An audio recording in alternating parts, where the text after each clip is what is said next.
देश के सबसे बड़े लोकतांत्रिक बहस के शो देश की बहस में मैं दीपक चौरसिया अपने तमाम पैनलिस्ट का, अपने तमाम मेहमानों का, अपने तमाम दर्शक का और पब्लिक के मंच पे जुड़ने वाले मेरे साथियों का वंदन करता हूं, अभिनंदन करता हूं, नमस्कार करता हूं। आप जानते हैं देश की बहस इकलौता लोकतांत्रिक बहस का शो है जो दर्शकों की राय के आधार पर चलता है। दर्शक ही तय करते हैं कि किस मुद्दे पर वो बहस देखना चाहते हैं और दर्शक ही हमारी बहस में सीधे अपने घरों से जुड़कर बहस की दशा और दिशा तय करते हैं, धार और रफ्तार तय करते हैं। आज पब्लिक के मंच में मेरे साथ रोशनी जायसवाल वाराणसी से जुड़ेंगी, नव्या वाधवा दिल्ली से जुड़ेंगी, सुधांशु दीक्षित मुंबई से जुड़ेंगे, संदीप त्रिपाठी भोपाल से जुड़ेंगे। लेकिन सबसे पहले देख लेते हैं आज किस विषय को आपने बहस में देखना चाहा है। आपका मत है क्या बेटियों की शिक्षा के लिए कौन चाहता है तालिबानी रूल? जमायत उलेमा हिंद देश का सबसे बड़ा मुस्लिम संगठन, अगर इसे देश का सबसे बड़ा मुस्लिम संगठन कहा जाए तो गलत नहीं होगा। उसके प्रमुख मौलाना अरशद मदनी का बयान आया है। उनका कहना है कि लड़कियों को कोएड स्कूल में नहीं पढ़ना चाहिए। ये वही तालिबानी सोच है जो हाल ही में तालिबान के कब्जे के बाद हमें अफगानिस्तान में देखने को मिली है। क्या ये सोच भारत में काम कर सकती है? इसी मुद्दे पर बहस होगी। फतवों पर भी बात होगी कि कैसे कैसे फतवे देवबंद से दिए जाते हैं। ये भी बात होगी कि क्या ये लड़कियों को पीछे नहीं ले जाएगा अगर इस सोच के साथ हम चलेंगे। वैसे भारत में लड़कियों के स्कूल भी हैं, लड़कों के स्कूल भी हैं, कोएड स्कूल भी हैं, लेकिन 21वीं सदी में इस तरह की मांग करना कितना जायज है? क्या ये तालिबानी सोच है? इस पर बात होगी। लेकिन सबसे पहले देख लेते हैं जमीयत उलेमा हिंद ने कल अपनी बैठक के बाद एक प्रेस वक्तव्य में क्या कुछ कहा है। एक तरफ अफगानिस्तान में तालिबानी फरमानों ने वहां की शिक्षा व्यवस्था को बर्बाद करना शुरू कर दिया है, तो वहीं देश में कुछ लोग यहां की शिक्षा व्यवस्था में तालिबानी सोच थोपने का नापाक मंसूबा पाल रहे हैं। जहां जमीयत उलेमाए हिंद के नेशनल प्रेसिडेंट मौलाना अरशद मदनी ने विवादित बयान दिया है कि लड़कों और लड़कियों की पढ़ाई अलग अलग होनी चाहिए। मदनी ने कहा, गैर मुस्लिम लोगों को बेटियों को एजुकेशन देने से परहेज करना चाहिए ताकि वो अनैतिकता की चपेट में नहीं आए। मदनी की तालिबानी सोच पर अफसोस जताने की बजाय कुछ लोग देश की शिक्षा व्यवस्था को संविधान से ऊपर रखने का दुस्साहस कर रहे हैं। जो बातें कही जाती हैं ये अपने धर्म के परिप्रेक्ष्य में और समाज को बेहतर बनाने के उसमें कही जाती हैं। आप हर चीज़ नेगेटिव लेके और एक मुद्दा बनाने की बात कीजिए तो ये आपकी इच्छा है। मैं सदर जमीयत उलमा हिंद के इस बयान की तायद करता हूँ, समर्थन भी करता हूँ। लेकिन केंद्रीय मंत्री मुख्तार अब्बास नकवी ने ऐसे बयानों की कड़ी निंदा की है। आप तय नहीं करेंगे कि बच्चियां कहाँ पढ़ेंगी, कोई एजुकेशन के इंस्टीट्यूशंस में पढ़ेंगी या कहीं और पढ़ेंगी, ये तय आप नहीं कर सकते। यहाँ पे कोई आप शरीयत का डंडा नहीं चला सकते। मौलाना मदनी जैसे लोगों को समझना होगा कि देश की बेटियां ओलंपिक में देश का गौरव बढ़ा रही हैं, जबकि खुद प्रधानमंत्री नरेंद्र मोदी देश की बेटियों का लगातार हौसला बढ़ा रहे हैं। मुझे लाखों बेटियों के संदेश मिलते थे कि वो भी सैनिक स्कूल में पढ़ना चाहती है। सरकार ने तय किया है कि देश के सभी सैनिक स्कूलों को देश की बेटियों के लिए भी खोल दिया जाएगा। देश की बहस में चर्चा है कि बेटियों की शिक्षा उनके सुनहरे भविष्य को ध्यान में रखकर दी जा रही है, लेकिन क्या कुछ लोग देश की भावी पीढ़ी पर तालिबानी सोच थोपना चाहते हैं?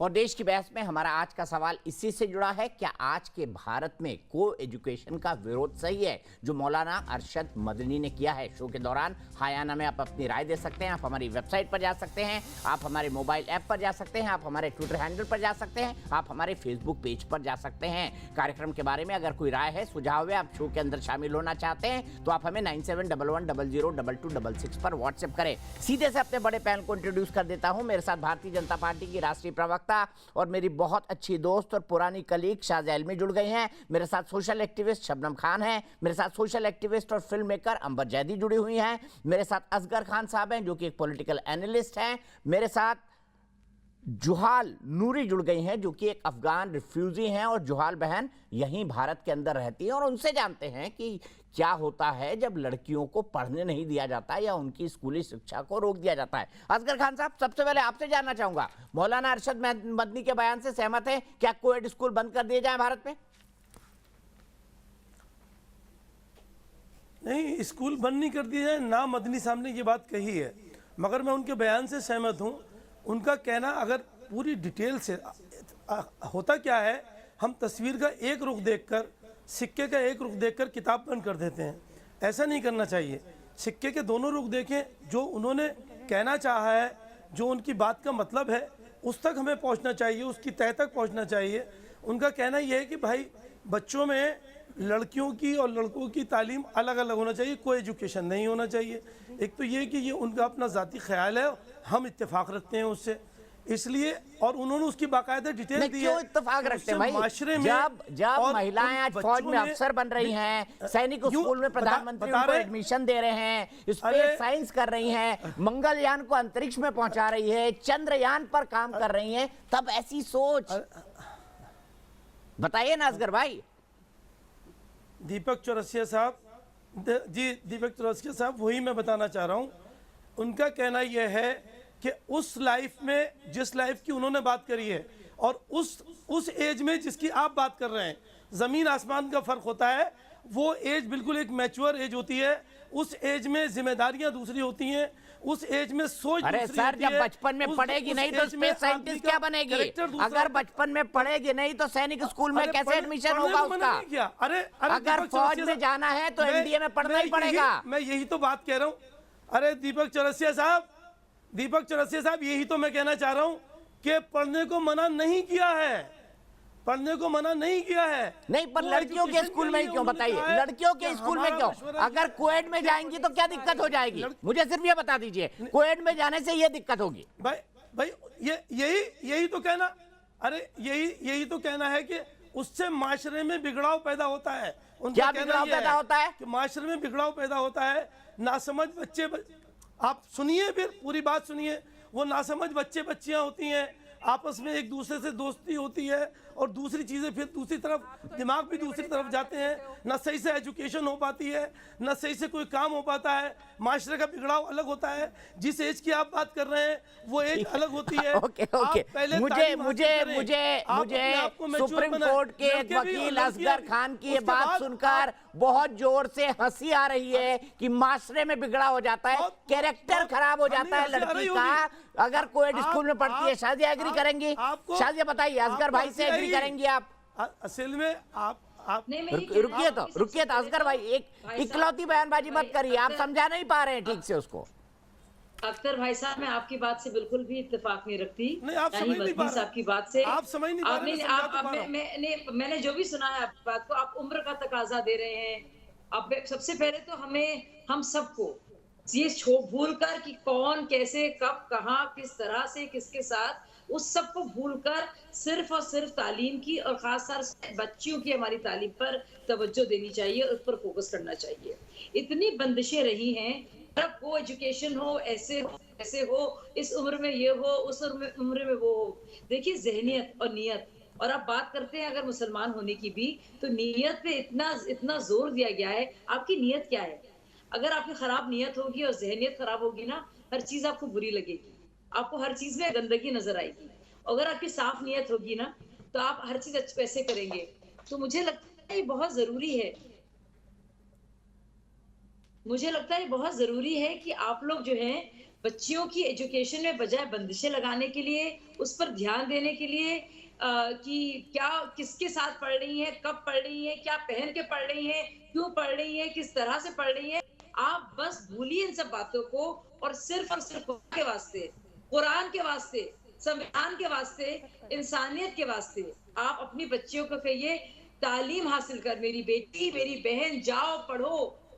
क्योंकि अगर आप पढ़ी लिखी होगी तो कुछ नहीं कर सकते अपने घर के लिए, अपने बच्चों के लिए, अपने शौहर के लिए, अपने समाज के लिए, अपने माशरे के लिए और अपने मुल्क के लिए और पूरी दुनिया के लिए। तो आप क्यों औरतों लड़कियों के पीछे पड़े हैं? और कोई एजुकेशन नहीं होगी, ये नहीं होगी, क्यों पड़े हैं आप इन सब बातों में? मुझे समझ में नहीं आता है कि लड़कियों के पीछे हाथ धो के पड़ गए आप। भूल जाइए थोड़ी देर के लिए, अपने पर ध्यान दीजिए, बेटों पर ध्यान दे दीजिए कि वो क्या करे क्या ना करे। बेटियों को भूल जाइए, भूल जाइए। 70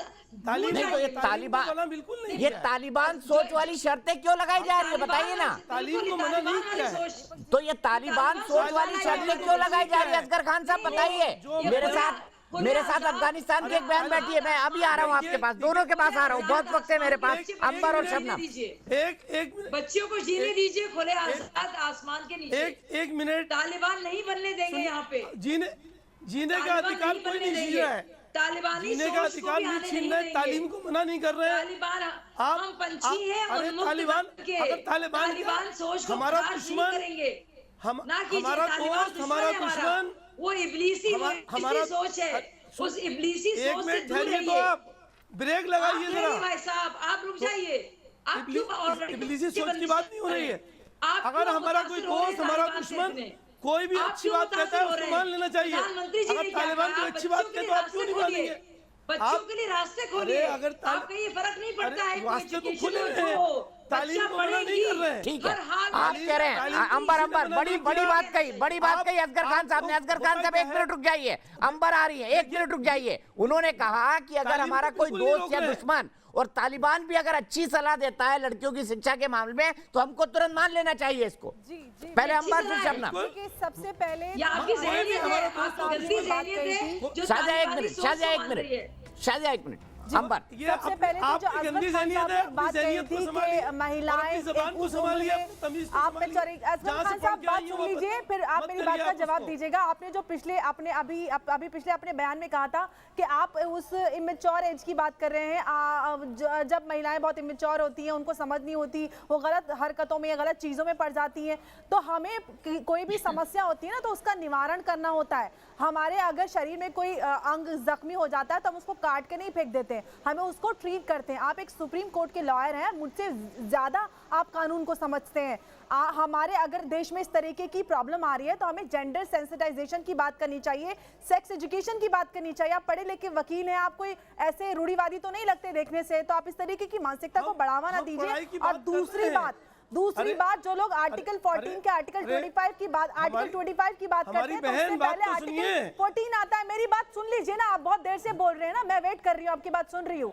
आर्टिकल 14 पहले आता है ना आर्टिकल 25 से, तो आप इक्वालिटी की बात क्यों भूल जाती हैं? जो संविधान पुरुषों को आपको यहाँ बैठने की इजाजत देता है, वही संविधान मुझे भी यहाँ पर बैठ के अपना ओपिनियन जाहिर करने की इजाजत देता है। अगर महिलाएं पढ़े लिखेंगी नहीं तो उनको उनके अधिकार कैसे पता चलेंगे? भारत क्या मुस्लिम महिला? ठीक है अंबर, मैं आपको एक मिनट रोक रहा हूँ। मेरे साथ 1-to-1 बातचीत के लिए गुलजार आजमी साहब हैं, जो कि सचिव हैं जमीयते उलेमाए हिंद के, जिसकी तरफ से आज ये प्रेस स्टेटमेंट आया है।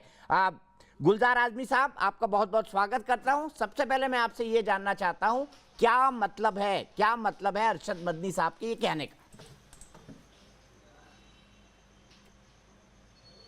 देखिए, हमारा मतलब ये है कि जो आजकल अय्याशी और बदमाशी आम हो रही है, लोग बच्चियों को भगा रहे हैं और उसके बाद हिंदू मुस्लिम फसाद हो रहा है, उस पर हमारा ये कहना है कि लड़के अलग पढ़ें, लड़कियां अलग पढ़ें, और कोई मकसद नहीं है। मैं आपको ये बता दूं कि नबी अकरम सल्लल्लाहु अलैहि वसल्लम ने फरमाया, तलबुल इल्म फरीज़तुन अला कुल्लि मुस्लिमुन व मुस्लिमतुन, हर मुसलमान मर्द और औरत पर तालीम हासिल करना फ़र्ज है। तो कोई मुसलमान तालीम का मुखालिफ नहीं। हाँ, हम मखलूक तालीम के मुखालिफ हैं, इसलिए कि उससे बदमाशी फैलती है, अय्याशी फैलती है। और आपको मालूम होना चाहिए कि जो चीज़ जितनी कीमती होती है उसकी उतनी ज़्यादा हिफाजत की जाती है। अगर तांबा पीतल हो या लोहा हो तो रास्ते में कहीं भी फेंक दिया जाता है, लेकिन अगर चांदी और सोना है तो उसको तिजोरी में रखा जाता है। और अगर वो डायमंड है, हीरा और जवाहरात है, तो उसको फिर बैंक के लॉकर में रखा जाता है कि किसी का हाथ उस पर ना पड़े, किसी की निगाह उस पर ना पड़े। तो जो चीज़ जितनी कीमती होती है उतनी उसकी हिफाजत की जाती है। इस्लाम में औरत का दर्जा बहुत बुलंद है, इसलिए उसकी हिफाजत की तालीम देता है इस्लाम। ठीक है, आपने आपकी बात पे मैं सिर्फ इतना आपसे जानना चाहता हूँ, तालिबान भी यही कहता है कि लड़के और लड़कियों के अलग स्कूल हो। आप उसी सोच को आगे बढ़ा रहे हैं क्या गुलजार आजमी साहब? हम तालिबान को नहीं जानते, हम इस्लाम को जानते हैं। इस्लाम जो कहता है हम उसको मानते हैं। तालिबान कुछ भी कहता है, लेना देना नहीं है। लेकिन देश का संविधान तो कहता है कि कोएड स्कूल होने चाहिए, और आज़ादी के पहले से हैं और कोएड स्कूल बने हुए हैं। तो क्या आपका इस्लाम संविधान से ऊपर है? ये देखिए, ये मेरे पास दस्तूर हिंद है, आर्टिकल हिंदुस्तान का कॉन्स्टिट्यूशन है, इसकी आप दफा 25 पढ़िए, आर्टिकल 25। वो ये कहता है कि हर मजहब के लोग को उसके मजहब के पालने का हक हासिल है इस मुल्क में। और इसकी दफा 30 कहती है, आर्टिकल 30 कहता है कि वो अपना माइनॉरिटीज जो है वो अपने स्कूल और कॉलेजेस कायम कर सकते हैं, जिस तरह से चाहे उस तरीके से कायम कर सकते हैं। हम जो कुछ बात करते हैं वो दस्तूर के अंदर करते हैं, संविधान के अंदर करते हैं, संविधान के बाहर नहीं करते। जो लोग इसकी मुखालफत करते हैं वो दस्तूर हिंद की मुखालफत करते हैं। आपने अभी भी कहा आप ही के हिंदुस्तान का संविधान है, आपके भी हिंदुस्तान का संविधान है गुलजार साहब, लेकिन मैं आपसे जानना चाहता हूँ, संविधान तो इजाजत देता है ना, संविधान बिल्कुल इजाजत देता है कोएड स्कूल हो। आपको अगर धार्मिक स्वतंत्रता दी हुई है तो आपको समानता का अधिकार भी मिला हुआ है, दोनों चीजें बराबर हैं। आप एक को आगे और दूसरे को पीछे नहीं रख सकते। आपकी धार्मिक स्वतंत्रता का ये मतलब नहीं है कि आप बराबरी के अधिकार को छोड़ दें या लैंगिक समानता के अधिकार को छोड़ दें। कौन सा काहे की बराबरी, काहे की बराबरी? सर लड़का लड़की बराबर है भारत के संविधान के मुताबिक। किस चीज की बराबरी? लड़का लड़की दोनों बराबर है भारत के संविधान के मुताबिक, और शिक्षा सबका समान अधिकार है, चाहे वो कोएड है चाहे ना हो। इस्लाम को मानता हूँ, मतलब आपके लिए पहले इस्लाम है बाद में संविधान। मैं इस्लाम को मानता हूँ और दस्तूर मुझको इसकी इजाजत देता है कि इस्लाम जो कहे मैं उस पर चलूं और जिससे इस्लाम मना करे उससे रुक जाऊं। ये इस्लाम मुझको, ये हिंदुस्तान के दस्तूर मुझे तालीम देता है और मैं वही कह रहा हूँ। हिंदुस्तान के संविधान ने बराबरी का अधिकार भी दिया है सबको, सबको बराबरी का। हिंदू मुस्लिम सिख ईसाई, आपकी ये सोच गैर बराबरी की सोच है कि कोएड स्कूल नहीं होना चाहिए, ये भारत के संविधान के मुताबिक नहीं है, ये शरिया कानून के मुताबिक है। आप कहिए, आप क्या जानते हैं मुसलमान जितनी हिंदुओं की खिदमत करता है? केरला में फसाद हुआ, सैलाब आया, हमने वहाँ क्रिश्चियनों को मकान बना कर दिया, हमने वहाँ हिंदुओं को मकान बना कर दिया। अभी कोकण में सैलाब आया, वहाँ हमने हिंदुओं को जब्त रकम दी, उनके खाने पीने का बंदोबस्त किया। आप क्या बात करते हैं? बराबरी वहाँ इस्लाम ने सिखाया। नहीं, मैं आपकी बात से बिल्कुल इत्तेफाक रखता हूँ। आपने जरूर किया होगा, जमीयत उलेमा हिंद ने जरूर किया होगा, लेकिन आपने मेरे बेसिक सवाल का जवाब नहीं दिया कि आपके लिए इस्लाम पहले है या संविधान पहले है। मैं बिल्कुल कह रहा हूं, हम इस्लाम को मानते हैं, इस्लाम जो कहेगा वो हम करेंगे, और इस्लाम को मानने का दस्तूर हिंद ने आर्टिकल 25 में और आर्टिकल 30 में हमको हक दिया है। इसके अलावा मैं कुछ नहीं कहूँगा। नहीं, लेकिन मेरी बात भी सुनिए ना, दस्तूर हिंद तो ये भी कहता है कि कोएड एजुकेशन होनी चाहिए, जिसके खिलाफ आप बोल रहे हैं। आप बोल रहे हैं ये इस्लामिक है। ये मेरे हाथ में दस्तूर है, देखिए। नहीं, मैं आपकी बात मान रहा हूं, लेकिन दस्तूर हिंद कहाँ कहता है कि कोएड नहीं होनी चाहिए? दस्तूर हिंद कहीं कहता है क्या? बताइए आप, कहीं लिखा हो तो मुझे बता दीजिए। वो तो बराबरी की बात करता है कि लड़का लड़की बराबर है, लड़के लड़की ना कहाँ लिखा है? मुझे बताइए ना, कोएड नहीं होनी चाहिए जो आपने कहा जमीयत उलेमा हिंद ने, वो दस्तूर हिंद में कहाँ लिखा है? बहुत अदब से पूछ रहा हूँ गुलजार साहब, बताइए दस्तूर हिंद में कहाँ लिखा है कि कोएड नहीं होनी चाहिए? दस्तूर हिंद तो इससे उलट बात करता है। आर्टिकल 25 अपने धर्म को मानने की इजाजत देता है, अपने मजहब को मानने की इजाजत देता है। वो कोएड के बारे में कुछ नहीं बोलता। कुछ नहीं जानता। मैं आर्टिकल 25 बताता हूँ। मैंने आपको 5 मिनट दिया था, इससे ज्यादा मैं बात नहीं करना चाहता। आर्टिकल 25 ने हक दिया है कि मुसलमान अपने मजहब पर चले, कुरान की हिदायत को माने। ये आर्टिकल 25 ने हमको हक दिया। ये मेरे हाथ का दस्तूर हिंद है। बस चलिए बंद कीजिए। चलिए एक आखिरी सवाल मैं फिर आपसे पूछ रहा हूँ, आपके लिए पहले संविधान या इस्लाम? हाँ, इस्लाम है। ठीक है, संविधान नहीं आएगा तो पहले मुल्क, मजहब का मामला आएगा तो पहले इस्लाम। नहीं, आपने कहा इस्लाम पहले है, संविधान बाद में, फिर बदल रहे हैं आप। बेशक ये भी कहने का हक दिया हमको दस्तूर हिंद ने कि हम ये कहें कि हम मुसलमान हैं और इस्लाम को मानते हैं। उसके बाद संविधान को मानते हैं? मेरे से उसके बाद संविधान को मानते हैं जैसा आपने कहा है? हाँ, बिल्कुल कहता हूँ कि जब मतलब आप इस्लाम के खिलाफ होगा दस्तूर तो हम नहीं मानेंगे, और दस्तूर हम, और अगर दस्तूर इस्लाम के मुताबिक है तो हम बिल्कुल मानेंगे। और इस दस्तूर ने कहा है कि मुसलमान कुरान को माने, कुरान पर चले, अपने मजहब को माने, अपने बच्चों को मजहबी तालीम दे, अपने मजहब का प्रोपेगेंडा करे। यह आर्टिकल 25 और आर्टिकल 30 कॉन्स्टिट्यूशन ऑफ इंडिया का हमको कहता है, जो मेरे हाथ में। एक आखिरी चीज आपसे जानना चाहूंगा गुलजार साहब, अदब के साथ, एक आखिरी चीज, आपने फंडामेंटल राइट की बात कही, लेकिन इस्लाम जो हमारा दस्तूर हिंद है वो कुछ फंडामेंटल ड्यूटीज की भी बात करता है। फंडामेंटल ड्यूटी कि आप संविधान के नियम कायदों का सम्मान करें, आप दुनिया में बराबरी का हक दें, आप औरत और मर्द को बराबर समझें, आप औरत और मर्दों पर अलग अलग तरह के कानून इम्पोज न करें। नहीं, इस्लाम ने नहीं कहा, नहीं, इस्लाम ने नहीं कहा, संविधान ने तो कहा है 2 औरतें और 1 मर्द, 1 मर्द के मुकाबले में 2 औरतें। ये संविधान तो कहता है औरत और मर्द बराबर है, एक औरत बराबर एक मर्द। 2 औरतें, हाँ, बस वो आप मैं कहता हूँ कि संविधान ने हमको कहा है कि कुरान जो कहता है उसको मानो और उस पर अमल करो, और कुरान ये कहता है कि 1 मर्द के मुकाबले में 2 औरतें, 1 मर्द के मुकाबले में 2 औरतें, इसके अलावा मैं कुछ नहीं जानता। और संविधान से पहले इस्लाम। हाँ बिल्कुल, कुरान ये कहता है। ठीक है, बहुत बहुत शुक्रिया, बहुत बहुत शुक्रिया गुलजार आजमी साहब, आप हमसे जुड़े। सीधे में चलता हूँ, सीधे में।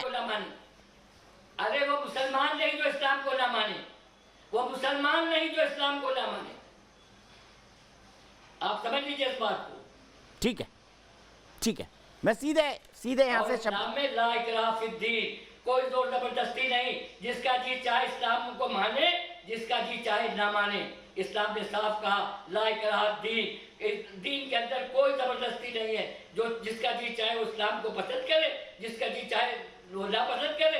हम इस्लाम को पसंद करते हैं, उस पर अमल करेंगे। जिसको नहीं पसंद करे उस पर अमल ना करे। हम उसको नहीं कहते मुसलमान तो मुसलमान हो जाओ, इस्लाम पर अमल कर। जिसका जी चाहे वो इस्लाम पर अमल करेगा। गुलजार साहब, ये फिर ये इस्लाम के नाम पर जिहादीपन क्यों होता है दुनिया भर में? मैं सुनना चाहता, मैं कुछ नहीं सुनना चाहता, नहीं, मैं कुछ सुनना ही नहीं चाहता, और आपको कोई जवाब नहीं। ठीक है, मेरी एक दर्शक रोशनी जायसवाल जुड़ गई हैं, सीधे रोशनी के पास चलता हूं। रोशनी, मुझे बताइए क्या सोचती हैं आप जमीयत उलेमा हिंद की इस टिप्पणी के बारे में? नमस्कार सभी दर्शकों को। मौलाना जी की जो सोच है वो लैंगिक असमानता और ध्रुवीकरण फैलाने की पूरी साजिश है। चुनाव से पहले बहुत सारे ऐसे लोग और उनकी सोच दर्शकों के सामने आती है। इसे नज़रअंदाज करना ही हम सबके हित में है, क्योंकि अगर इसे लेकर चलेंगे तो सिर्फ स्कूल की बात अगर हम ना करें, सिर्फ स्कूल में को एजुकेशन हो या ना हो, सारी बच्चियां पब्लिक ट्रांसपोर्ट यूज करती हैं। तो मैं पूछना चाहती हूँ मौलाना जी और उनके जितने लोग हैं कि क्या बस में सिर्फ लड़कियां अकेले जाएंगी, लड़कों की अलग बस होनी चाहिए, ट्रेन लड़कियों की अलग होनी चाहिए, लड़कों की अलग होनी चाहिए, एयरप्लेन अगर बात करें तो लड़कियों का अलग बैठना चाहिए, लड़कों को अलग, ऐसा कहीं होता है क्या? तो अगर आप स्कूल की बात क्यों कर रहे हैं? बहुत अच्छी बात कही रोशनी, आपने बहुत अच्छी बात कही। आप ही की बात को असगर खान साहब के पास ले जाना चाहता हूँ, फिर शबनम के पास चलूंगा। असगर खान साहब, तो फिर बस भी अलग बनाई जाए, ट्रेन भी अलग बनाई जाए लड़कियों के लिए। मौलाना साहब तो कह के चले गए कि एक मर्द बराबर 2 औरत, ये कुरान और इस्लाम कहता है, और उनके लिए सबसे पहले इस्लाम है, उसके बाद संविधान है। देखिए, जहाँ इस बात का कि सवारियाँ ट्रेन, हालांकि ट्रेन में तो है भी प्रोविज़न के लेडीज़ बोगीज होती हैं, लेकिन ये कि जो इन चीज़ों की एहतियात करते हैं, सबकी अपनी अपनी मर्ज़ी है, अपनी अपनी फैमिली है। जो लोग इस्लाम को मानते हैं, अब जैसे बहुत सारी चीज़ें हैं भाई, बुरखा ओढ़ते हैं, कुछ लोग नहीं भी ओढ़ते बुरखा, तो जो नहीं ओढ़ते कोई, उनके लिए वो उस बात पे पाबंदी हो। लेकिन जो लोग इस चीज़ की एहतियात रखते हैं कि भाई हमें बापर्दा रहना है या एहतियात बरतना है, उनके घर के लोग साथ में जाते हैं, कहीं सफ़र भी करते हैं। उनकी यहाँ लड़कियाँ अकेले सफ़र नहीं करती, तो जाहिर बात है वो उनके शेल्टर में जाती हैं, उनके चाहे वो बस में जाएँ, चाहे ट्रेन में जाएँ, चाहे जहाज़ में जाएँ। और पढ़ाई से सफ़र एक लम्हे के लिए होता है, पढ़ाई आपके सालों और बरसों के लिए साथ होती है। अगर उनकी ये सोच है कि वहाँ जाने से उनकी बच्चियों में या माशरे में बिगड़ाव होता है और दूसरे इल्ज़ामात भी लगते हैं उनके पेशानी पे, झूठे इल्ज़ाम के साथ इन्होंने उस बच्ची को बहका दिया, हिंदू से मुस्लिम बना दिया, मुस्लिम से हिंदू बना दिया, तो ये भी माशरे के बिगड़ाव की बात है। ले दे के जो भी फ़र्क पड़ता है सोसाइटी पे, अगर आप तालीम की बात करेंगे, चौरसिया साहब में ये पहले माशरे में बिगड़ो, यहीं से चलते हैं। असगर भाई बहुत बोल रहे हैं, बाकी लोग कम बोल रहे हैं। शबनम बहन को भी मौका देना चाहिए। शबनम बहन, क्या माशरे में बिगड़ाव हो जाता है? और मौलाना जी की सोच पर आप क्या कहेंगे? इस्लाम में मुझे तो दीपक जी, मुझे तो शर्म आ रही है कि मैं मुस्लिम कम्युनिटी को बिलोंग करती हूँ और इस तरीके के बेहुदा और पता नहीं कहाँ कहाँ की बकवास करने वाले लोगों को मुझे सुनना पड़ रहा है। मैं तो पूरे देश से माफी मांग रही हूँ, पूरे देश से माफी चाहती हूँ कि हमने इनको कौमी रहबर बनाकर बिठा रखा है जो मुस्लिम हो तो थोड़ा इस तरीके की घटिया सोच और घटिया बात आपकी फैमिली का सारे देश के सामने रखते हैं। और अभी वो गुलजार अंकल क्या कह रहे थे कि सोना चांदी और हीरा, आपकी तालीम का, आपकी पढ़ाई का, सोना, अरे मेरी फैमिली के तो बराबर तुम जूती की नोक तक नहीं पहुंच सकते हो। व्यक्तिगत ना हो असगर भाई, असगर भाई प्लीज व्यक्तिगत ना हो। शबनम प्लीज व्यक्तिगत ना हो। असगर भाई दूसरों को भी बोलने दे प्लीज। असगर भाई दूसरों को भी बोलने दे। आपकी यही प्रॉब्लम है, आप लगातार बोलते हैं, आप लगातार बोलते हैं। ये तमीज से बोले। सोना चांदी मुसलमान है तो बहुत तमीज से बोले। कर दो। किसने हिम्मत करी ऐसे कहने की? हम क्या निर्जीव वस्तु हैं कि हमें कहीं भी बंद कर दो? क्या बोल रहे हैं लड़कियों के से भी बदतर हो कि लड़कियां वहां पर स्कूल जाकर बदतर हो। असगर खान प्लीज ये कमेंट नहीं। असगर खान जी, आप सुप्रीम कोर्ट के वकील हैं। अपने हमारा बेटों को नहीं सिखाते जो लड़कियों के स्कूल के बाहर खड़े होकर भी इनको पकड़ा कर लेकर आप बताइए चौरसिया साहब, इनको मुसलमान लड़कों को नहीं सिखाते। पहले मुसलमान लड़कों को सिखाओ पहले इस्तेमाल कर रही है कि वो जो स्कूल के बाहर लड़कियों के स्कूल के बाहर खड़े होकर भी शर्म आ रही है, बकवास कर रहे हैं। हमारी बात को बकवास कहेंगे। निर्जीव वस्तु है, हीरा सोना चांदी को तिजोरी में रखा जाता है। एक मिनट, सिर्फ शबनम खान की आवाज। असगर खान जी को समझाइए कि प्लीज वो हर किसी के बीच में ना बोले, सिर्फ शबनम की आवाज। शबनम बोलिए। तरीके की भाषा बोलते हुए दीपक जी, मैं बोल रही हूँ हमें हीरा सोना चांदी क्यों कहकर की तिजोरी में रखा जाए? एक बेटे के लिए तो 36 बेटियां पैदा कर देते हो आप लोग, तो उसको हीरे को अपने बंद करो ना। लड़कियों के स्कूल के बाहर खड़ा होकर छेड़खानी करता है, उसको कभी सिखाया आपने कोई पाठ? लड़कियां वहां स्कूल जाके बेशरम हो जाती हैं, लड़कियां नाम रोशन करती हैं, लड़कियां सबकी बहन बेटियां नाम रोशन कर रही हैं। आप उस जलन में और कुछ नया लेकर आ रहे हो, क्योंकि अभी तालिबान को समर्थन करना है, मजबूरी है इन लोगों की। इनको इस देश में भी वही फैलाना है आतंक। वहां से पैसा जो मिलता है इन लोगों को, ऐसे लोग वहां से फंड रेज करते हैं और उनकी कही हुई भाषा को आगे बढ़ाते हैं देश में। मैं आपके माध्यम से, दीपक चौरसिया के चैनल के माध्यम से बोल रही हूं, सरकार से बोल रही हूं, एक्शन लीजिए ऐसे लोगों पर जो देश में विद्वेष फैलाना चाहते हैं, हमारे देश को कमजोर करना चाहते हैं। इनको ऐसे नहीं बख्शना चाहिए दीपक जी। और इनको आप इतनी इज्जत कि सुनिए जी भाई साहब जी, किस बात के भाई साहब? वो सरेआम कह रहे हैं कि मेरे लिए संविधान बाद में। जिसके लिए संविधान बाद में, इसका मतलब वो देश को बेच सकता है। कहेगा मैं तो धर्म के नाम पे बेच आया, मेरे लिए तो धर्म पहले था। फिर आप पर हम क्या करेंगे? यानी पनपने दें इन लोगों को हम। दीपक जी, मैं आपके माध्यम से मैं सरकार से रिक्वेस्ट कर रही हूं, मैं यही सवाल असगर साहब से लेता हूं। असगर साहब मुझे बताइए, क्या बना रखा है आपने? मजाक बना रखा है क्या आपके लिए भी संविधान बाद में और इस्लाम पहले है, मौलाना साहब की तरह? देखिए, किसी की तरह मत कहिए मुझसे। आप मुझसे सवाल करिए, किसी की तरह मत कहिए। मैं मुसलमान हूँ, मुझे इस बात पे फ़ख्र है। मैं इस्लाम को मानता हूँ और कुरान को मानता हूँ। अपने इस्लाम को मानने के लिए, कुरान को मानने के लिए हमारे मुल्क के आईन ने, हमारे संविधान ने, हमारे कॉन्स्टिट्यूशन ने आर्टिकल 25 में पूरी इजाज़त दी है कि आप अपने अपने धर्म को माने। हम उसको मानते हैं। तालीम की अगर आप यहाँ पे आप टॉपिक छेड़े हैं, तालीम की बात कर रहे हैं, जैसे बार बार आप स्क्रीन पे दिखा भी रहे हैं, इस्लाम से ज़्यादा तालीम का जिक्र शायद कहीं नहीं होगा। इस्लाम में पहला लफ्ज़ आसमान से जो उतरा कुरान में, वो यही था, तालीम। इक़रा, पढ़ो, पहला लफ्ज़ यही था। आप समझने की कोशिश कीजिए, जितनी हदीस पाक ये जो बैठी हैं लड़कियां, इनको बताइए जितनी हदीस पाक उतनी है बार बार इशारा किया गया। आप अरे तमीज से बोला करो, अपने खानदान का पता मत दो हमारे सामने, जैसे हम बोलते हैं वैसे ही बोलो। अच्छा, हमें भी आती है ये लैंग्वेज बोलना जो आप बोल रही हो। लिहाजा देखो, एक हदीस पाक का मफहूम कि भाई आप चीन तक जाएं, यानी कि दुनिया के दूसरे कोने तक जाएं अगर आपको तालीम हासिल करनी है। हर मर्द और औरत को तालीम हासिल करना फ़र्ज है। हम आपको कितनी बातें बताएं, एक कलम से आप लड़िए जो 100 तलवारों से ज़्यादा बेहतर है। कलम की लड़ाई करिए, कलम से लड़िए। हर जगह तालीम के बारे में कहा गया है। कुरान में पहला लफ्ज तालीम के लिए उतरा कि पढ़ो। आप कह रहे हैं कि उनको कोएड स्कूल में भेज देंगे तो उनका कैरेक्टर खराब हो जाएगा। या आप ही कह रहे थे, मैं नहीं कह रहा था भाई। असगर भाई, सीधे मैं अंबर के पास चलता हूँ। अंबर, अभी मौलाना गुलजार आजमी जो जनरल सेक्रेटरी है जमीयत उलमा हिंद के, उन्होंने साफ साफ कहा कि हमारे यहाँ पर एक मर्द बराबर 2 औरत, हमारे यहाँ लैंगिक समानता का अधिकार नहीं है। क्या है, हकीकत है?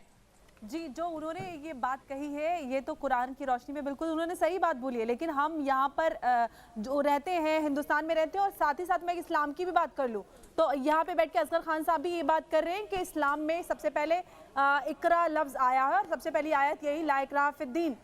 आप इल्म की बात करते हैं, कुरान में सबसे ज़्यादा आयतें महिला अधिकार के लिए, लेकिन हम महिला अधिकार की बात नहीं करते, ना ही हमारे कोई धर्मगुरु मौलाना हजरात करते हैं। लड़कियों पे बंदिश लगाने की बात करते हैं, उनको हीरा मोती और सोना चांदी बोलकर उनको बुर्कों में रखने की बात करते हैं, लेकिन कभी भी उनके अधिकारों से अवगत नहीं कराया जाता। आप महिलाओं को शरीयत के नाम पर, धर्म के नाम पर सिर्फ और सिर्फ दबाकर कुचला कर रखते हैं। ट्रिपल तलाक की बात हुई, कौन से इस्लामिक इंस्टीट्यूशन ने या किसी ऑर्गेनाइजेशन ने महिलाओं के अधिकारों की बात की? मैं आज भी उन ट्रिपल तलाक विक्टिम्स के साथ काम करती हूँ, मेरे पास देश भर से कॉल आती हैं। उन महिलाओं को आज भी प्रताड़ित किया जाता है। महिलाओं के अधिकारों को आप नहीं बताते, या फिर आप मर्दों को बताइए ना, लड़कों को सिखाए जिन बेटों से आपको इतनी मोहब्बत होती है। जो बेटे 2 लड़कियों से की बराबर एक बेटा होता है ना, उन बेटों से इतनी मोहब्बत है, उनको समझाइए कि हमारे हुजूर ने अपनी बेटी से कितनी मोहब्बत की थी। अपनी बेटी को माँ की बराबर इज्जत देते थे, अपनी बेटी को सलाम करते थे, अपनी बेटी को वली है चुना था।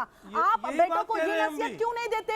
मैं तो आपसे तमीज से बात कर रही हूँ ना, मुझसे बात कर लीजिए। आप बेटों को पढ़ाइए, साथ ही साथ आप वकील भी हैं। एक बात और असगर खान साहब, आप आर्टिकल 25 की बात करते हैं तो आर्टिकल 25 आपको आपका मजहब का पालन करने की इजाजत देता है जब तक आप दूसरों के अधिकारों का हनन ना कर रहे हो। तो ये बात मैं भी समझती हूँ, आप वकील हैं तो आप दूसरों को बरगलाना बंद कर दीजिए। बहुत अच्छी बात कही। संविधान के नाम पर, इस्लाम के नाम पर, मैं इस्लाम भी जानती हूँ, संविधान भी जानती हूँ। बिल्कुल, वो आप भी जानती हैं, हम भी जानते हैं। जी, तो लोगों को क्यों बरगलाते हैं? आपके आर्टिकल 25 इजाजत देता है धर्म मानने की, लेकिन धर्म के नाम पर आप दूसरों के अधिकारों की बात नहीं है। ये कानूनी बात है, ये किताबी बात है। क्यों करते हैं? क्यों से देंगे भाई? वही बात जो किताबों में लिखा है वो मना कर रहे हो भाई। लड़की का समान अधिकार देता है संविधान, क्यों लड़कों के साथ पढ़े या लड़कों के बिना साथ पढ़े? कानून की बात कर रहे हैं, शरीयत की बात कर रहे हैं, इस्लाम की बात कर रहे हैं, बरगलाने की बात कहां से? आप इस देश में रहते हैं, आप आधा अधूरा संविधान मानते हैं। जब क्रिमिनल कोड की बात आती है तो आप पहुंच जाते हैं इंडियन कॉन्स्टिट्यूशन पे। लेकिन जितने भी नहीं, आप मेरी बात पूरी नहीं हुई है। जब बात आती है महिला अधिकार की, पर्सनल लॉ, पर्सनल लॉ के अंदर सिर्फ वो लॉज हैं जिनसे महिलाएं और बच्चे पूरी तरीके से प्रभावित होते हैं। मर्दों से रिलेटेड कोई कानून ही नहीं है जिसका असर मर्दों पे पड़े, तो आपको तो कोई फर्क नहीं पड़ता। आप महिलाओं को हीरा मोती सोना चांदी बोल के आप डाल के रहिए उनको घरों में कि आप तो बहुत कीमती हैं, आप घर मर्दों की निगरानी में बाहर निकलेंगी। 2 औरतों पे एक मर्द आता है, आप कभी आइए, हम आपको कानून बताएंगे, टेलीविजन पे बैठकर सारे लोगों तक कानून औरतों के हक में है। बात करते हैं संविधान की, आप अपनी गलत बातों से बचाव के लिए आप संविधान सारे कानून औरतों के हक में है। और जहाँ एहतराम की आप बात करती हैं, कमाते हैं, जिस संविधान ने आपको अधिकार, इज्जत और मोहब्बत, शरण सब कुछ दिया हुआ है, हमें रोजी रोटी हमारा अल्लाह देता है। और साथ ही साथ कोई हमें रोजी रोटी नहीं देता, सब हमारा अल्लाह देता है। हमारे देश में बहुत बड़े नंबर में मुसलमान रहते हैं, जिसमें महिलाएं भी पूरे माशरे की बात कर रहे हैं। शर्म कीजिए। एक काम करेगा असगर भाई, किसी दिन सुप्रीम कोर्ट में जाकर आईपीसी और सीआरपीसी छोड़कर शरिया कानून की थोड़ी आयतें सुना दीजिएगा, चीफ जस्टिस को मान लेंगे आपकी बात। सिर्फ राजनीति करते हैं। अगर राजनीति करनी है तो धर्म का लबादा उतारिए ना, खुले उतर के आइए मैदान में कि हम राजनीति कर रहे हैं। अच्छा ठीक है, अंबर आप रुकिए। जुहैल नूरी, मेरे साथ एक अफगान बहन जुड़ी है जो दिल्ली के अंदर रहती है, उससे भी शिक्षा के बारे में बात करेंगे। अफगानिस्तान में तालिबान के आने के बाद अब महिलाओं की शिक्षा का क्या होगा, लेकिन उससे पहले नव्या वाधवा दिल्ली से मेरी एक दर्शक जुड़ गई है। नव्या, क्या कहेंगी सोच के बारे में? सर, जो ये हम बात कर रहे हैं इस संवेदनशील विषय के बारे में, मैं इसके बारे में यह कहना चाहती हूँ कि इतने वर्षों से चला आ रहा है यह कानून को ऐसे अंत करके अब लागू क्यों किया जा रहा है। जितना महत्वपूर्ण इन लड़कियों को शिक्षा प्राप्त करवाना है, उससे कहीं ज्यादा आवश्यक है कि इन्हें अध्याय चुनने का मौका पूरा देना चाहिए।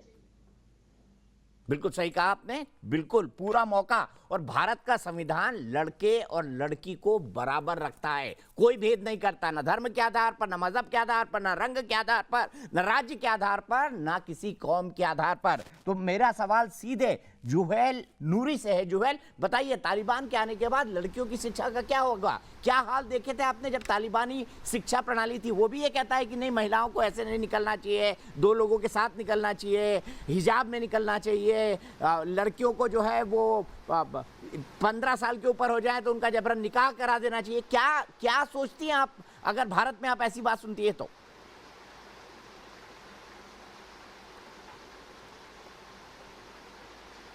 इसके बारे में मैं सिर्फ इतना ही कह सकती हूँ कि लड़कियों ने जितना पढ़ाई की हुई है, जो उन्होंने BBA की हुई है, MBA की हुई है या मेडिकल पढ़ा हुआ है, उन सब की पढ़ाई ऐसे ही ज़ाया हो जाएगा और वो लोग आगे नहीं जा सकेंगे। ये जो लोग कहते हैं कि लड़कियों को 2 मर्द के साथ बाहर निकलना चाहिए, भाई इसके वही जो 2 मर्द महरम थे उन्हें आप लोगों ने मार डाला, यही तालिबान लोगों ने मार डाला है। यही तालिबान ने कहा है कि ये फ़ौज में काम करे, ये दौलत में काम करे, ये अमेरिकन के साथ काम कर रहे, तो इसी वजह से उनको मार डाला है। उनके घर में कोई ऐसा नहीं है कि कमाने वाला कोई और है नहीं, एक घर में है जो सब के सब लेडीज़ है। और मैं ऐसे लोगों को अफ़गानिस्तान में बहुत जानती हूँ कि जो घर में सिर्फ लेडीज़ ज़्यादा है और मर्द कोई नहीं है। तो वो लेडीज़ अपने लिए मर्द कहाँ से लेकर आए? जैसे कि पहले उन्होंने कहा यहाँ पर उन्होंने कहा कि माशरे में ये लोग फिसाद खड़े कर रहे। माशरे में फिसाद कौन खड़ा कर रहा है? यही तालिबान लोग तो खड़ा कर रहे हैं। यही तालिबान लोग, अगर उनके पास कोई मर्द नहीं है, जाहिर सी बात है वो बाहर के एक मर्द को लेकर आएगा और कहेगा कि ये मेरा भाई है, ये मेरा पति है, या ये मेरा फियांस है। इस जाहिर सी बात है फिसाद तो खड़ा होगा। औरतों के पास हम ज़्यादातर अफगानियों को ऐसे जानते हैं कि उनके पास कोई महरम है ही नहीं, तो वो लोग महरम कहाँ से लेकर आएंगे? किसको महरम लेकर आएंगे? अच्छा जुहैल, ये बताइए, आपने पढ़ाई की है हिंदुस्तान के अंदर? और दूसरी बात, ये जो मौलाना साहब करे कि मैंने हिंदुस्तान के अंदर पढ़ाई नहीं की, लेकिन मैंने अफ़गानिस्तान में पढ़ाई की है, BBA की हुई है, और मैं वहाँ की गवर्नमेंट जॉब कर रही थी। जिस दिन हम लोग आए इंडिया में, उसी दिन अटैक हो गया था काबुल पर। तो जो लोग पढ़ाई कर रहे, वो लोग वहाँ पर जो अफ़गानिस्तान में जो लड़कियाँ पढ़ाई कर रहे, और ये मौलाना साहब जो बोल रहे हैं कि हर एक मर्द के मुकाबले 2 औरतें, ये बिल्कुल गलत है। हमारे पैगंबर सल्लल्लाहु अलैहि वसल्लम की बीवियाँ उनके साथ और हमारे सहाबा के साथ जाते थे, जंग लड़ते थे, उनके कंधे से कंधे मिलाकर काम करते थे, उनसे कंधा मिलाकर लड़े हैं। हमारी ज़्यादातर सहाबों की बीवियाँ शहीद हो गई है, तो क्या उनकी बीवियाँ बीवी नहीं थी या लड़की नहीं थी? ठीक है, मैं आप ही की बात को शबनम के पास ले जाता हूँ। शबनम, मुझे बताइए, ये क्या कॉन्सेप्ट है कि 2 औरत बराबर 1 मर्द, ये क्या कॉन्सेप्ट है? और जो बात जुहैल कह रही हैं, आप उससे इत्तेफाक रखती हैं कि ये भी लिखा हुआ है कुरान में? क्योंकि कुरान मैंने तो मतलब सतही तौर पे पढ़ी है, कोई इंटरप्रिटेशन पढ़े हैं उसके, लेकिन पूरी कुरान तो नहीं पढ़ी। नहीं, बिल्कुल सही कह रही हैं कि यहाँ तो हमारे धर्म में तो कुरान में लिखा है लड़कियों को सुपर पावर बता रखा है, लड़कों को कमतर आंका है। लेकिन ये इन्होंने जो पुरुष प्रधान बनने के चक्कर में ना, ये सारा इन्होंने हमारे धर्म का उल्टा पाठ पढ़ा दिया है सबको। फिर चिढ़ते हैं, फिर इन्हें सच बोलो तो चिढ़ते हैं। कैसे एक मर्द और 2 औरतें, क्या शर्म भी नहीं आती इनको ये कहते हुए? और पैदा किससे हुए? एक औरत से पैदा हुए हैं ये। एक औरत 9 महीने पेट में रख के इनको पैदा करती है और ये उसको कहते हैं ये हमसे कमज़ोर है। अरे हम ना चाहे तो तुम पैदा तक नहीं आ सकते हो, दुनिया नहीं देख सकते हो। बकवास करते हैं सारे के सारे बैठकर। फिर कभी तुम्हारा पहनावा देखो, तुम्हारा ये देखो, सारे धर्म की ठेकेदारी इन्होंने ले रखी है। मेरा हाथ जोड़ के अपने देश से निवेदन है, ये जो इस तरीके के लोग हैं इनके ऊपर सरकारी एक्शन होना चाहिए। दीपक जी, मुझे तो रोना आ रहा है। अफगानिस्तान वाली बहन बता रही है किस तरह से लड़कियों का वहाँ पर शोषण हुआ, किस तरह से हम देख रहे हैं अपनी आंखों से। मतलब हद है। आप पर हम क्या सारी जिंदगी बस रोते रहेंगे और यही बताते रहेंगे? क्या आप पर हम लड़कियों को इसी तरीके से बदनाम होते और इस तरीके से इनको इज्जत उछालते ही देखते रहेंगे? क्या स्कूल जाने के लिए भी हमें, और क्यों मुझे एक महरम की जरूरत पड़ेगी? क्यों मैं पुरुष के बिना बाहर नहीं घूम सकती हूँ? मैं पूछ रही हूँ दीपक चौरसिया जी, आज पूरे ये जो कट्टरवादी मुसलमान हैं इनसे, क्या है ये? क्यों कर रहे हो ऐसा? आतंकवाद अगर बढ़ाना है या आतंकवादियों का साथ देना है, सीधे वहीं चले जाओ ना, प्लीज वहीं चले जाओ। क्यों हमारी बहन बेटियों को भी इस तरह से बदनाम करते घूम रहे हो कि स्कूल जाएंगी तो आवारा हो जाएंगी, बेहया हो जाएंगी, बेशरम हो जाएंगी? कैसी बातें करते हो आप ही की बेटियां हैं वो सारी। जवाब दीजिए असगर खान साहब। बेटियों को इस तरीके की संवेदनशील हो गई है, भावुक हो गई है वो, और भावुक होना बनता भी है इस बात पर। असली प्रोफेट मोहम्मद के मानने वाले हो तो बोलो, चलो बहन बेटियां सब एक साथ पढ़ो। अब इनको अगर आप खामोश करें तो मैं जवाब दूं। आप जरा खामोश हो जाएं तो मैं आपकी बात का जवाब दूं। देखिए हाँ, वो इसीलिए कह रहा हूँ मैं कि आप ऐसे अल्फाज इस्तेमाल कर रही हैं, हद है, बकवास करते हैं। खैर हमें इससे कोई लेना देना नहीं। अगर कोई ऐसी लैंग्वेज बोलता है तो सारे लोग सुन रहे हैं, सबको पता रहता है कि किस खानदान के लोग हैं, कौन कैसी लैंग्वेज इस्तेमाल कर रहे हैं। किसी से लेना ही देना नहीं, आपको तो अपने धर्म से लेना देना नहीं। सवाल इस बात का है कि देखो दो तीन चीजें हैं। हाँ, धर्म पर भी आ रहे हैं अभी 2-3 चीजें हैं। जैसे अभी आपने बार बार कहा कि हम चाहें तो लड़के पैदा ना हो, हम चाहें तो औलाद ना हो। अरे वो तो खैर ये अल्लाह का निज़ाम है, ये आपका और हमारा निज़ाम नहीं है, ये अल्लाह का निज़ाम है। आप ना चाहें तो लड़के लड़कियां पैदा ना हो, लेकिन हम ना चाहें तब भी लड़के लड़कियां पैदा ना हो। यह हमारे और आपके दोनों की चाहने से होता है। और सबसे पहले अल्लाह की क्या सोचे असगर साहब, क्या सोचे, मतलब क्या कंपैरिजन है ये? नेशनल टेलीविजन पर एक वकील ये कंपेयर कर सकता है? मैं सोच भी नहीं सकता। नहीं, मैं आपको रोकूंगा। माफ कीजिएगा। अरे ये सोच रही है, इसके ग्राफिकल डिस्क्रिप्शन देने की जरूरत नहीं है। प्लीज रुकिए। सुधांशु दीक्षित मेरे दर्शक मुंबई से। असगर खान साहब, थोड़ा व्यवहारिक होके, थोड़ा सेंसिटिव होके सोच लीजिए। बच्चे भी ये शो देखते हैं। थोड़ी सी यहाँ पर सोच रखिए, अकल रखिए। सिर्फ मजहब के आधार पर मत सोचिए। सुधांशु दीक्षित जी मुंबई से मेरे दर्शक जुड़ गए हैं। सुधांशु जी क्या कहेंगे सोच पर? हाँ दीपक जी, पहले मैं तो जो खान साहब को बोलूंगा, जो खान साहब ऐसे वर्ड यूज कर रहे हैं, पूरे दुनिया में पुरुष महिला कंधे से कंधे मिला के काम कर रही है।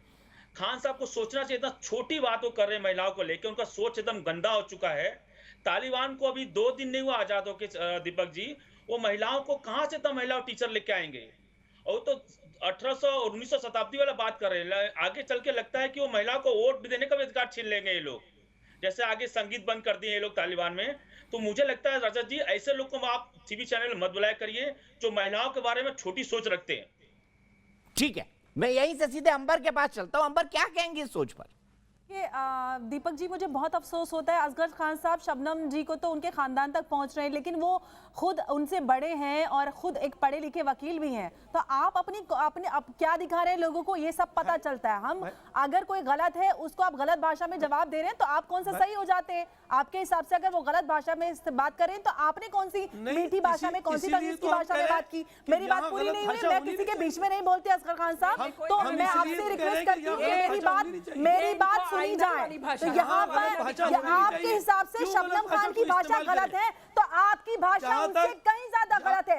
आप अपने उम्र से छोटी महिला के साथ आप शब्दों का इस्तेमाल कर रहे हैं। हमारे देश में बेटियां सबकी साझी होती हैं और महिलाओं का सम्मान किया जाता है, पूजा की जाती है। तो आप नेशनल टेलीविजन में बैठकर महिलाओं के साथ अभद्र भाषा का इस्तेमाल बिल्कुल ना करें। और आप बहुत तमीज़दार मुसलमान बन रहे हैं, तो कम से कम तमीज़ का इजहार आप बैठ के यहाँ पे कर दीजिए। आप कौन किस चीज का मुजाहिरा कर रहे हैं, साफ नजर आता है। और दूसरी बात, अच्छा ठीक है, कितनी इज्जत करते हैं मैं आपको बताता हूँ, कितनी इज्जत करते हैं मैं आपको बताता हूँ। 3 फतवे बताता हूँ असगर खान साहब, सुनिए।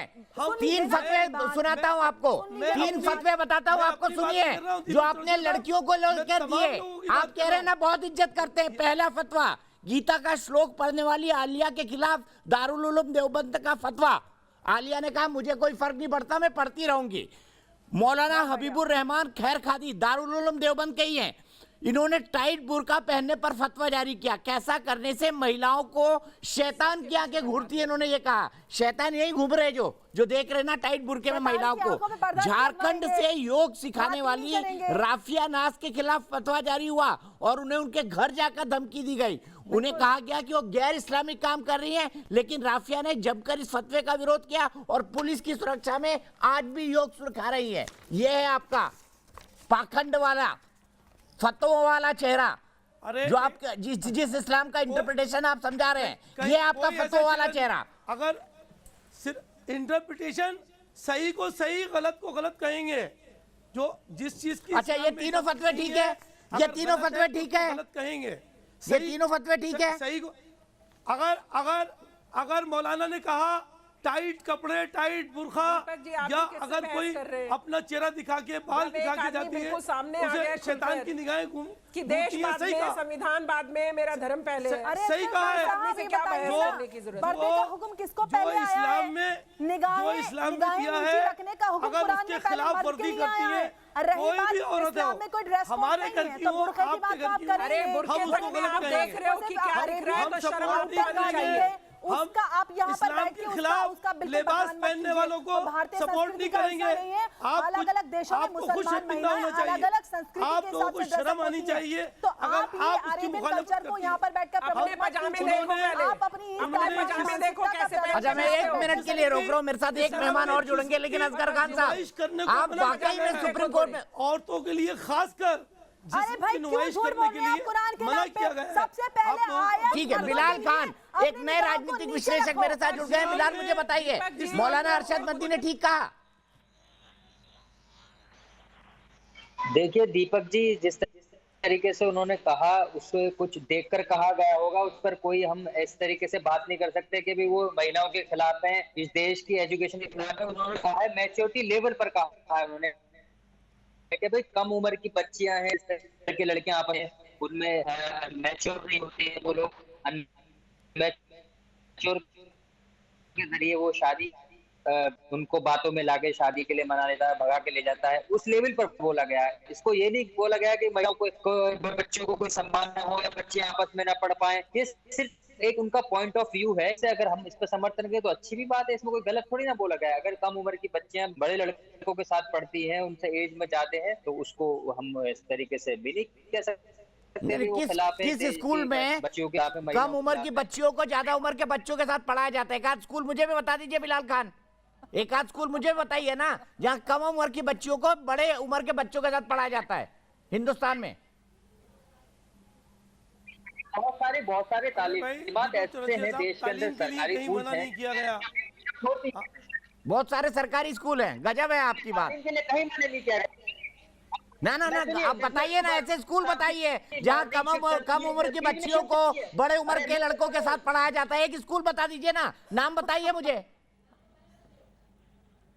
मेरी बात सुनिए दीपक जी, इस चीज को अरे नाम बताइए ना भाई स्कूल का। मैं सिर्फ उनकी बात का जवाब दे रहा हूं। उसके खिलाफ एक्शन लिया जाएगा ना, नाम पता बताइए ना। क्लास में पढ़े, 10th क्लास में पढ़े तो उम्र में फर्क नहीं होगा। लीजिए सुप्रीम कोर्ट के लॉयर अब यहाँ पे बैठे बिलाल खान के बयान का समर्थन कर रहे हैं। बाबा आपके लिए ताली बनी चाहिए असगर खान साहब। अच्छा मैं एक मिनट के लिए ब्रेक के लिए रुक रहा हूँ, ब्रेक के बाद फिर आता हूँ। बिलाल से फिर पूछूंगा कौन से स्कूल है, बिलाल से फिर पूछूंगा ब्रेक के बाद। तो देश में बहस में हम बात कर रहे हैं जमीयत उलेमा हिंद के मौलाना अरशद मदनी के उस बयान की जिसमें उन्होंने कहा है कि कोविड नहीं होना चाहिए और लड़कियों के लिए और बेहतर स्कूल खोले जाने चाहिए और लड़कियों के लिए अलग स्कूल होने चाहिए। इस पे जब उनसे जुड़े लोगों का इंटरप्रिटेशन मांगा गया तो इनसे उनका कहना था कि इससे जो छोटी बच्चियां होती हैं उन पर गलत प्रभाव पड़ता है, यहाँ तक कि उनका कैरेक्टर खराब हो जाता है और गलत शादियों तक में भी आ जाती हैं। ऐसे कई सारे तर्क देखे गए। मैंने गुलजार आजमी जो कि जनरल सेक्रेटरी जमीयत उलेमा हिंद उनसे भी बात की। उनका कहना था कि उनके लिए सबसे पहले इस्लाम और कुरान है, उसके बाद देश का संविधान। इसी पर बात करने के लिए हमारे साथ शबनम खान जुड़ी हुई हैं, हमारे साथ अंबर जैदी हैं, मेरे साथ वाणी यास्मीन है जो कि एक पॉलिटिकल एनालिस्ट है, असगर खान है वो भी एक पॉलिटिकल एनालिस्ट है, मेरे साथ बिलाल खान है वो भी एक पॉलिटिकल एनालिस्ट है, साथ ही साथ जुहाल नूरी अफगानी बहन मेरे साथ जुड़ी हुई हैं। वाणी बहन, क्या कहेंगी आप इस बात पर अरशद मदनी के कि नहीं कोएड नहीं होनी चाहिए, लड़कियों के लिए और बेहतर अलग स्कूल खुलने चाहिए, क्या आप भी सह शिक्षा यानी को एजुकेशन के विरोधी हैं? देखिए, मैं आपको एक बात बताती हूँ, हर एक बंदे का रिलीजन, हर एक चाहे हिंदू है या मुस्लिम है, सबका रिलीजन अलग अलग है अपने। बट अगर हम कॉन्स्टिट्यूशन से देखा जाएगा क्या it's a right of everyone कि उसकी अपनी मर्जी है वो कौन सा स्कूल ऑप्ट करे या कौन सा नहीं करे, वो हमें डिसाइड नहीं करना चाहिए। कि रही बात को एजुकेशन की, देखिए कुछ लोग ऐसे होते हैं कि जो को एड में नहीं जा सकते हैं, वो को एड प्रेफर नहीं करते हैं, तो वो चाहते हैं कि हमारे लिए स्कूल्स अलग हो। मुझे लग रहा है कि हमें जो वीमेंस, जो लड़कियों की एजुकेशन पे डेफिनेटली जोर देना चाहिए। जो उन्होंने बात की है, शायद उन्होंने रिलीजन लेके बात की है कि उन्होंने कॉन्स्टिट्यूशन को लेके बात नहीं किया। बट मुझे ये बताइए, क्या हिंदुइज्म में अलग स्कूल्स नहीं है? क्या हिंदुइज्म में थॉट अलग नहीं है? बट हाँ, यहाँ पे एक चीज कॉन्ट्राडिक्ट कर रही है। अब यहाँ पे एक ही चीज, जो फंडामेंटल राइट है हमारा, वो it's up to the person. Vani ji, Hinduism में तो 64 करोड़ देवी देवता हैं, हमारे यहाँ तो 64 करोड़ को पूजा जाता है।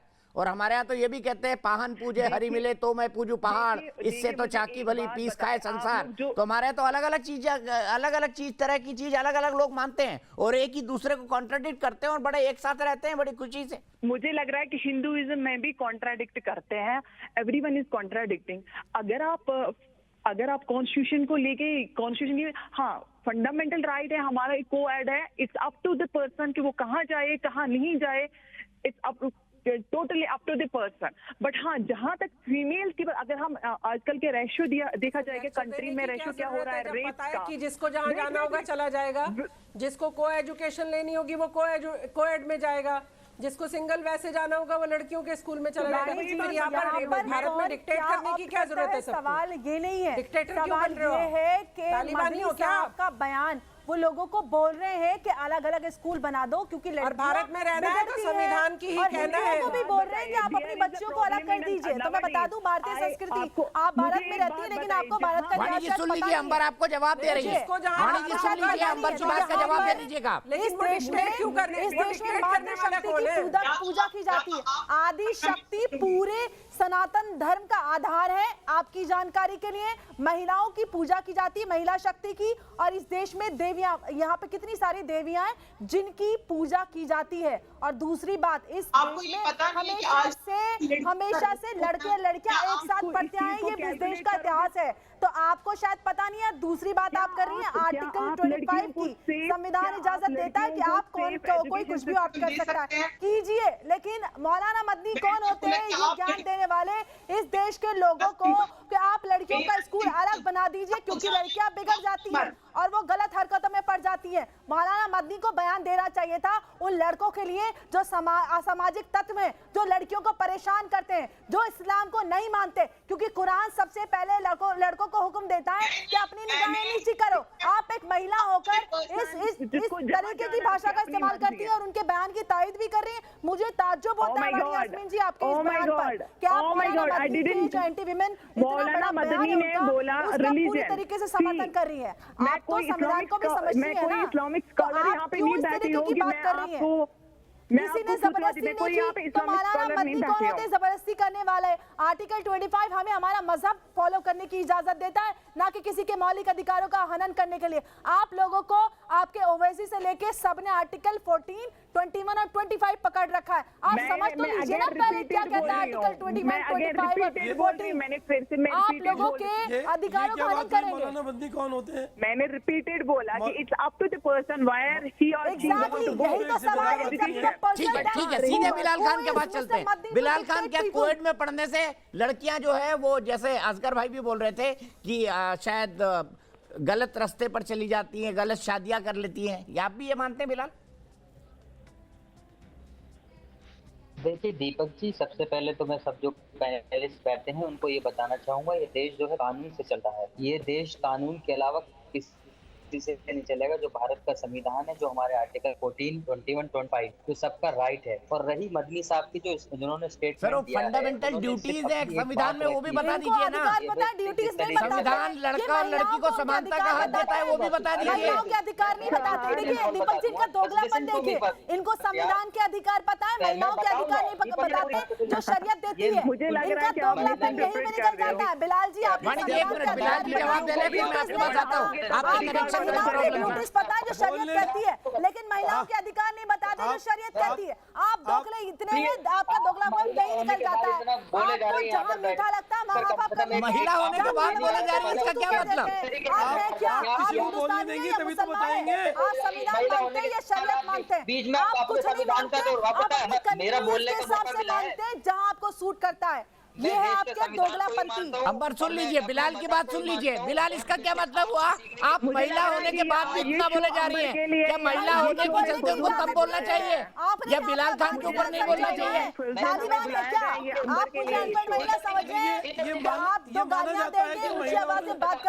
अरे असगर भाई, सबके बीच में मत बोला करिए। आवाज नहीं दबा सकते। महिलाओं की यहाँ पर पूजा की जाती है, महिलाओं का सम्मान किया जाता है। आपके नाम महिलाओं को ऑब्जेक्टिव डिजायर नहीं समझा जाता कि उनको कीमती सामान बनाकर घर में रख दीजिए। अभी असगर खान साहब ने ये बात अंबर सुन लीजिए, बिलाल को सुन लीजिए। अंबर प्लीज, अंबर प्लीज सुन लीजिए बिलाल को। और इसलिए वो बहुत कीमती है तो उनको पर्दे में रखा जाता है। तो एक पुरुष तो ज्यादा कीमती हुआ ना, उनको तो ताले में बंद कर देना चाहिए या जेल में डाल देना चाहिए, क्योंकि बहुत ज्यादा कीमती है। 2 महिलाओं पे एक मर्द आता है ना। कैप्रिकॉटर की तरह चालू हो गई। बोलूंगी मैं, क्योंकि आप बेतुकी की बात बोलेंगे ना तो मुझे आप मेरी जबान आप नहीं बंद करा सकते। आप महिलाओं के विरुद्ध बात करते हैं, महिला विरोधी मानसिकता आप रखते हैं और आप बोलते हैं कि महिलाओं पर आप इतनी बोलती हैं। कि ये जो अफजल साहब है और मौलाना साहब है, ये लोग ये बातें बोल रहे हैं कि हम लोगों लड़कियों को इजाज़त नहीं है कि ना वो लोग स्कूल पढ़े या स्कूल चले जाए या साथ लड़कों के साथ पढ़ ले। तो क्या इनकी बच्चियाँ स्कूल नहीं पढ़ते? क्या इनकी बच्चियाँ स्कूल नहीं जा रही है? क्या इनकी वाइफ जो है उन्होंने स्कूल नहीं पढ़ी होगी, या इनकी फैमिली मेंबर में से किसी ने स्कूल में पढ़ाई नहीं किया होगा? जाहिर सी बात है इन लोगों की अपनी बच्चियाँ प्राइवेट स्कूल्स में पढ़ रहे, लेकिन दूसरे की बच्चे अगर पढ़े तो वो धंधा और फसाद बन जाएगा।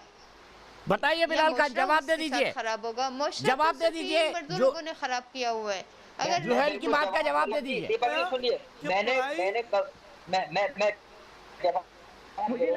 अगर मौलाना अभी देखिए, अगर मौलाना साहब कह रहे हैं कि मैं इस्लाम को पहले मानता हूँ और फिर उसके बाद हमारी भतीजियाँ हमारे मजहब दोनों तालीम में लेती हैं, इस्लामिक तालीम भी लेती हैं और जो है हमारा स्कूल के हिसाब से भी स्कूल भी लोग पढ़ते भी हैं। जो हमारे लिए जरूरी है वो हम सब चीज करते हैं। हमें ये आगे नहीं है सही है, ये बात भी आपकी सही है, मैं मानती हूँ, ये बात भी आपकी मानती हूँ। वो लोग जब स्कूल जाते, बिलाल आपका कनेक्शन बहुत खराब है। बिलाल आपका कनेक्शन बहुत खराब है, आपकी आवाज बिल्कुल नहीं आ रही है। नीचे उतरते। ठीक है, जो जोएल की बात पर फाइनल कमेंट के लिए मैं ये जो बच्चियाँ आपकी बच्चियाँ जो स्कूल, हाँ बोलिए जोएल, खत्म करिए। नहीं, इनकी बच्चियाँ जब स्कूल जाती है, क्या पैराशूट के जरिए ये लोग स्कूल में उतरते हैं? क्या रास्ते से ये लोग रास्ते से नहीं जाते? इन लोगों को मर्द लोग नहीं देखते हैं?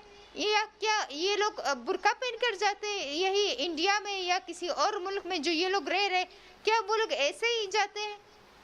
बताइए ये बताइए। तो गलत बात है कि सारी लड़की असगर भाई बताइए, बच्ची की बात का जवाब दीजिए। और अपनी घर की जो लड़कियां हैं जिस तरह भी घूमे कोई प्रॉब्लम नहीं है। इंडिया में बुर्का पहनना मना है?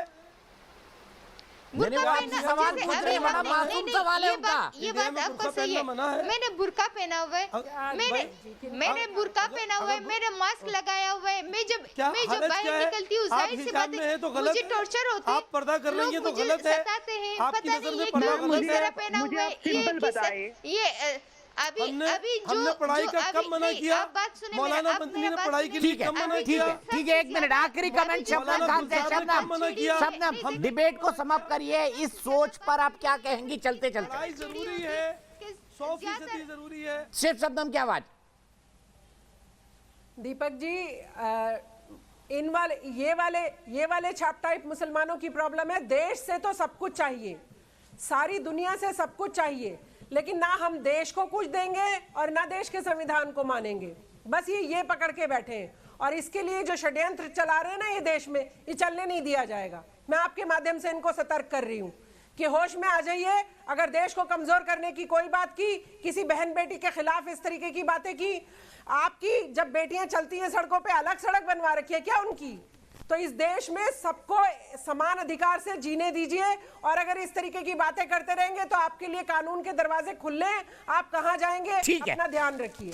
ठीक है, बहुत बहुत शुक्रिया शबनम और बहुत बहुत शुक्रिया तमाम पैनल। मैं चलते चलते कहना चाहूंगा, हमने पूछा था क्या कोविड ठीक है या गलत है, तो क्या भारत के को एजुकेशन, भारत में क्या आज के भारत में को एजुकेशन का विरोध सही है? नहीं कहना है 98% देश की बहस के दर्शकों का। फिलहाल एक ब्रेक, लेकिन न्यूज नेशन एक ऐसा चैनल है जहां पर खबरों का सिलसिला कभी नहीं थमता।